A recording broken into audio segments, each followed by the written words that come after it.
بسم الله الرحمن الرحیم. نن زموږ د طریقة العصریه د اول حصے سبق نمبر 218 دی. الدرس السابع والخمسون 50 نمبر درس دی.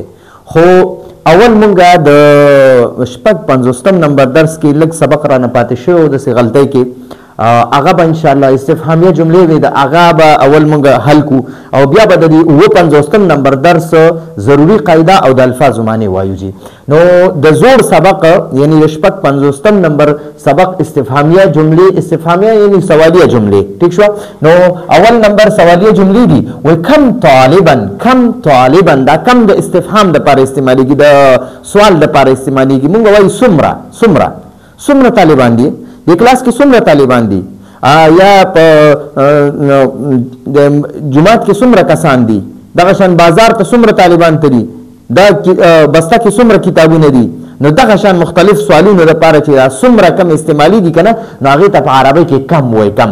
نو کم طالبان څومره طالبان څو طالبان فی الصف الاول صف الاول اول جماعت ته وایي صف الثاني دویم جماعت ته وایي صف الثالث دریم جماعت ته وایي. مونږ ورته وایو صف الاول اول او صف الثاني دویم صف الثالث دریم صف الرابع څلورم صف الخامس پنځم یعنی پنځم کې دی شپږم کې دی اووم کې دی لسم کې دی. نو دغه شانتې هغې ته وایي په عربۍ کې صف الاول. نو کم طالبان څومره طالبان څو طالبان فی الصف الاول اول جماعت کې دي اول کلاس کې څو طالب علمان دي ٹھیک شو. اول جماعت کې څو طالبان دي نو جواب ولا ورکوي دا جوابیه جملې دي. دلته به ورته زه ولیکم جوابونه فی الصف الاول اول جماعت کې 20 طالبا شل طالب علمان دي اول جماعت کې شل طالب علمان دي. بیا وی کم راکبا سو سورلی دي فی الحافلة بس کې حافله بس ته وی بس فی الحافلة. نو کم راکبا فی الحافلة بس کې سو سورلی دي کم راکبا سو سورلی دي فی الحافلة بس کې. نو جواب ورکوي وی فی الحافلة بس کې 19 19 ته وی 19 نورلس مونږ ورته نورلس وایو. نو 19 نورلس راکبا سورلی دي ٹھیک شو. اوس وی کم راکبا فی السیارة کم راکبا سو سورلی دي فی السیارة गाड़ी کې سو سورلی دي مخکې په بس کې سو سورلی دي اوس تپوس کوي چې په गाड़ी کې سو سورلی دي.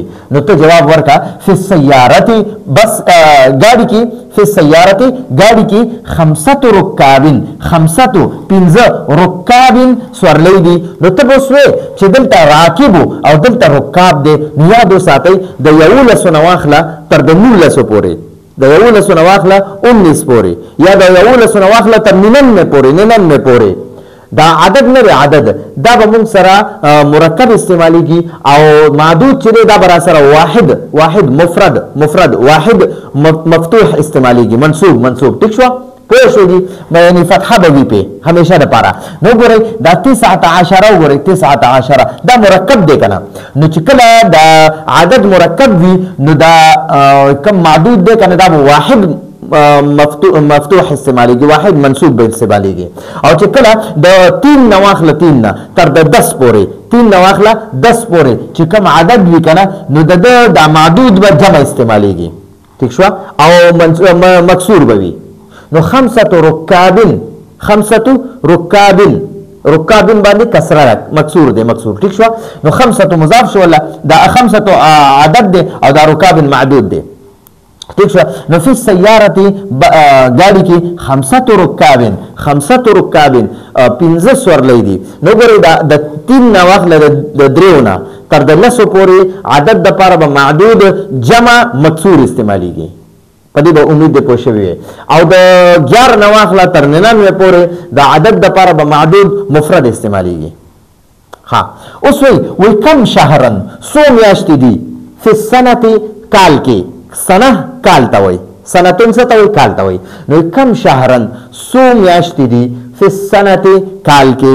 نو ته جواب ولا ورکا فی السنة کال کې 12 12 معنی 12 12 دولس شهرن میاشتې دي نو ګورئ دا 12 د 11 نه بره دی یعنی 12 دی نو د دې لپاره به دا کم معدود دی کنه دا به مفرد او منصوب استعمالیږي ٹھیک شو دا هم سره د 56 نمبر سبق لګي سپاتې شوی و هغه دلته کې حل کړه امید ده په دې به تاسو پوه شوي اوس مونږ د 57 نمبر سبق دا ګوره مونږ سره 57 الدرس السابع والخمسون 57 نمبر درس یو ضروري قاعده نو دا ضروري قاعده چې دا د 57 نمبر سبق ده او دا کوم استفهامیه دغه چې دي جملې او دغه جوابونه دي نو دا د 56 نمبر د 55 نمبر سبق حصہ ده نو اوس د 50 نمبر سبق دلته ورته ځلی کوم چې اوس په پوه شئ او دې ته بولی کو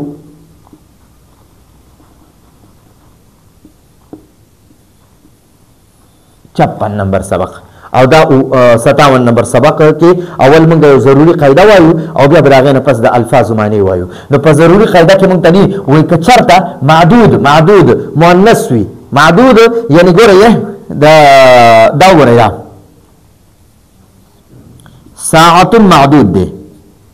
ساعت معدود دی او دلته کې به کوم عدد راځي انسی هغه ته عدد وای او دلته معدود وای نو موږ ته وای کچرته معدود مؤنث وي نو د 11 او 12 دواړه جزونه به مؤنث وي لکه ګوره ورته 11 ساعت 11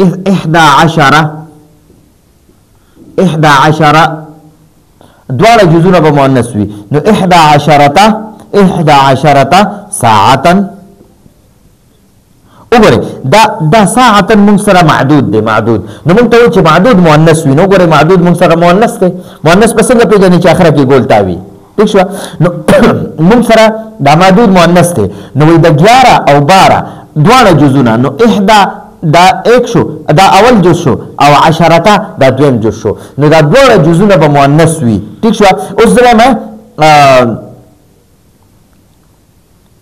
11 ساعتا دغه شان نو ولته وایي چې د 11 او د 12 دواړه جزونه به مؤنث وي لکه څنګه چې په مثالونو کې دي او د 13 نه تر 19 پورې د 14 نه تر 19 پورې به اوله حصہ مذکر وي دا اوله حصہ چې دا به مذکر وي ٹھیک شو د 13 نه پس د 13 نه تر 19 پورې اوله حصہ به مذکر وي او دویمه حصہ به مؤنث وي خو شرط پکې دا چې دا معدود موږ سره مؤنث وي معدود موږ سره سوي مؤنث وي چې کله موږ سره معدود مؤنث وي کنه نو موږ سره به د 11 او 12 د پر به دوانه حصے هغه به سره مؤنث وي یعنی دا 11 مؤنث وي مؤنث ده او 10 مؤنث ده دا شرط به د 12 د پر اوله حصہ مؤنث وي او دا دویم حصہ مؤنث وي خو چې کله 13 شي 13 کنه نو موږ سره به اولنۍ حصہ چې ده کنه اولنۍ حصہ دا به مذکر وي لکه ګوره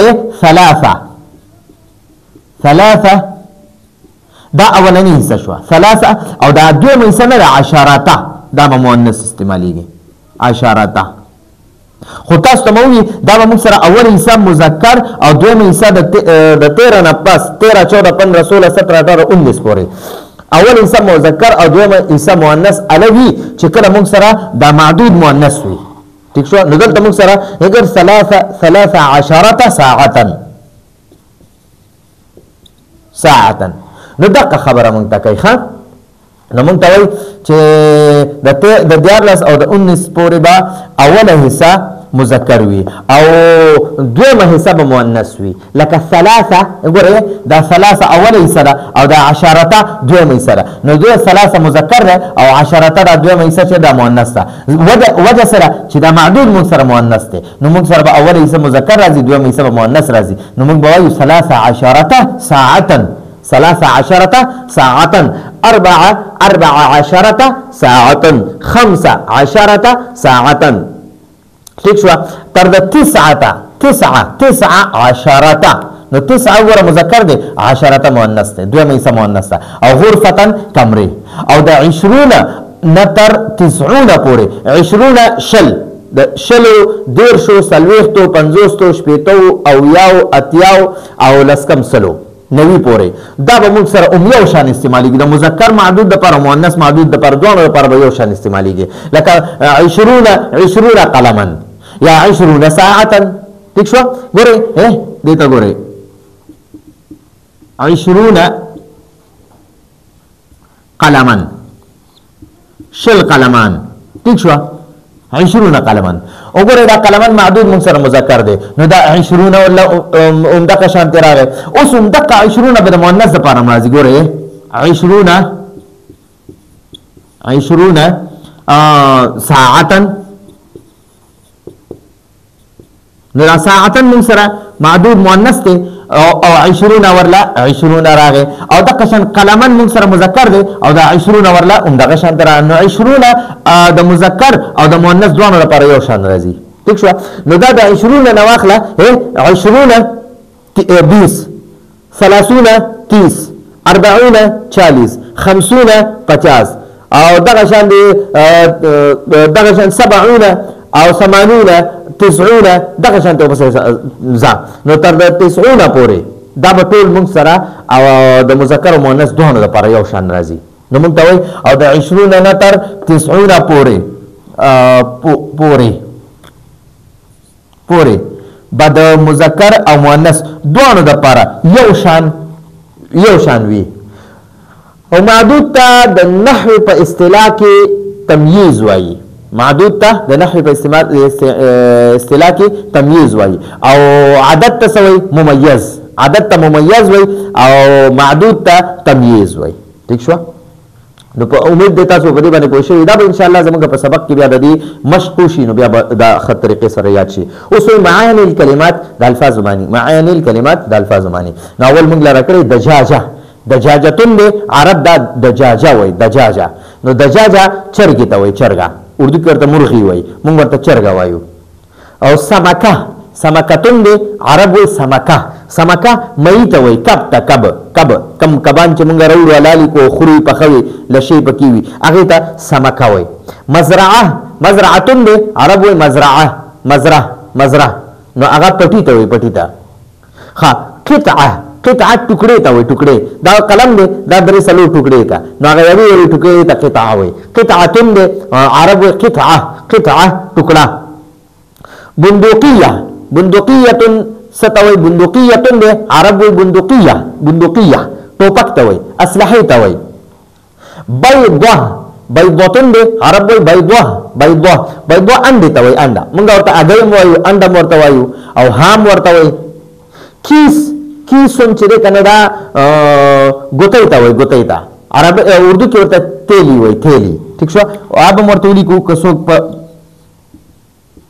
ٹھیک شو تیلی دا ګن چې په کومه ګوتۍ کې خلک اچوي یا بازار نه پکې سودا راوړي هغه شاپر ته هغې ته کیسون وایي. کیس ښه.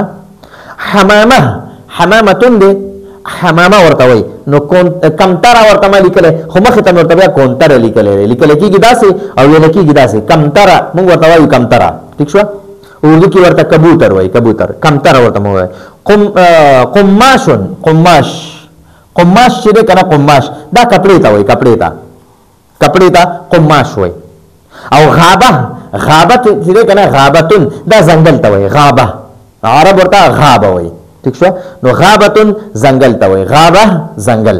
امید ده تاسو په دې باندې پوه شوي دا تاسو ځان سره سکرین شاټ وباسئ ځان سره هم لیکئ او بیا دوباره دغه سبق یو ځل واورئ. انشاءالله امید ده تاسو په دې باندې بیا ډېر ښه پوه شئ. نو راتلونکي درس پورې اجازت غواړو. هذا هو المرام والله اعلم بحقیقة الكلام.